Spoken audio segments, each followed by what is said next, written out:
UGC के नए equality regulation 2026 पर विवाद तेज, सर्व समाज ने राष्ट्रपति को भेजा ज्ञापन। देवास उच्च शिक्षा संस्थानों में समानता और गरिमा सुनिश्चित करने के उद्देश्य से लगाए गए यूजीसी के कथित promotion of equity in higher education regulation 2026 को लेकर विवाद गर्माता जा रहा है। इस कानून के विरोध में सर्व समाज विकास मंच ने सर्व समाज जनों को साथ लेकर मंगलवार को कलेक्टर कार्यालय में जमकर नारेबाजी करते हुए राष्ट्रपति के नाम ज्ञापन सौंपा।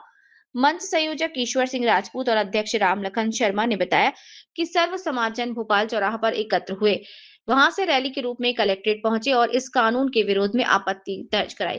ज्ञापन का वाचन करते हुए श्री राजपूत ने कहा कि प्रस्तावित प्रावधानों के तहत विश्वविद्यालय परिसरों में शिकायतों के निपटारे की प्रक्रिया पहचान आधारित हो सकती है, जिससे कुछ वर्गों के छात्रों और शिक्षकों में असुरक्षा की भावना उत्पन्न हो रही है। यदि किसी छात्र को जातिगत टिप्पणी, प्रतिकूल व्यवहार या गरिमा के उल्लंघन का अनुभव होता है तो आरोपी के लिए प्रारंभिक स्तर पर अपनी स्थिति स्पष्ट करना कठिन हो जाता है।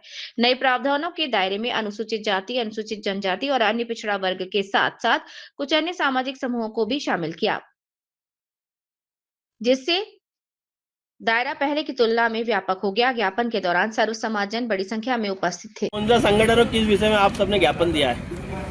ये हमारा संगठन है सर्व समाज विकास मंच, जिसकी तरफ से आज हम यूजीसी के अंतर्गत एक अमेंडमेंट बिल लाया गया है।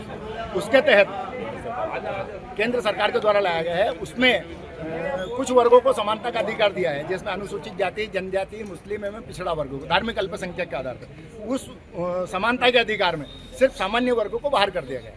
उसके तहत ये है कि कॉलेज के अंदर अगर किसी बच्चे को ऐसा महसूस होता है कि मुझे इसने जातिगत दूषित नज़र से देखा तो उसके ऊपर वो एक्ट लग जाएगा।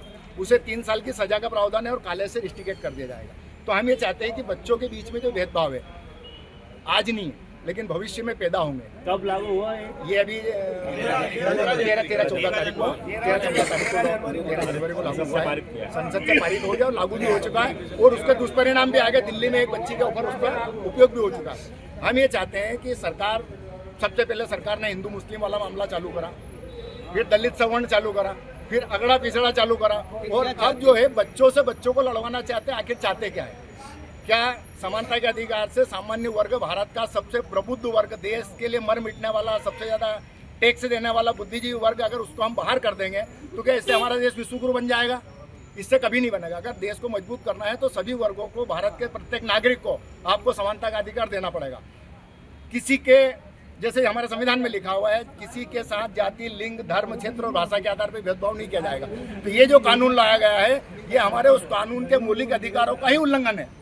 बिना जांच के किसी को बिना जांच के बाहर कर देना, किसी को बिना जांच के जेल में डाल देना, किसी को बिना जांच के कॉलेज से बाहर कर देना, ये उन बच्चों के जो शिक्षा का जो मौलिक अधिकार है ये उसका हनन है। हम इस चीज़ का विरोध करते हैं और सरकार से मांग करते हैं, केंद्र सरकार से मांग करते हैं कि इस तरह के कानून को वापस ले, ताकि हमारे देश का जो भविष्य है, युवा कल का भविष्य है, उसके मन में जो जहर भरा जाएगा, जातिवाद का भी जहर भरा जाएगा, उससे हम मजबूत नहीं हो पाएंगे। वो बंद होना चाहिए, वो कानून वापस। भैया जो आपने जो ज्ञापन दिया है इसमें जो है कि क्या मांग की सरकार से आपने, और जैसे कि आप संगठन बनाकर यहाँ पर पहुँचे हैं तो क्या स्टेप रहेगा आगे आपका? देखिए, भविष्य में अगर ये कानून वापस नहीं लिया जाता है तो और भी बड़ा कदम होगा और उग्र आंदोलन होगा। भविष्य में भारत बंद की भी संभावना है और एक बड़ा आंदोलन होगा। ये मांग क्या है सरकार से? सरकार से मांग है इस तरह के कानून को वापस लिया। अभी क्या सर्व समाज के लोग एकत्रित हुए हैं? सभी समाज के प्रमुख लोग हैं, ब्राह्मण समाज से, वेसी समाज से, जैन समाज से, राजपूत समाज से, ब्राह्मण समाज से, मराठा समाज से, सभी समाज के प्रमुख लोग। ठीक है, आपका परिचय? ईश्वर सिंह राजपूत, संयोजक सर्व समाज विकास मंच देवास। नाम नाले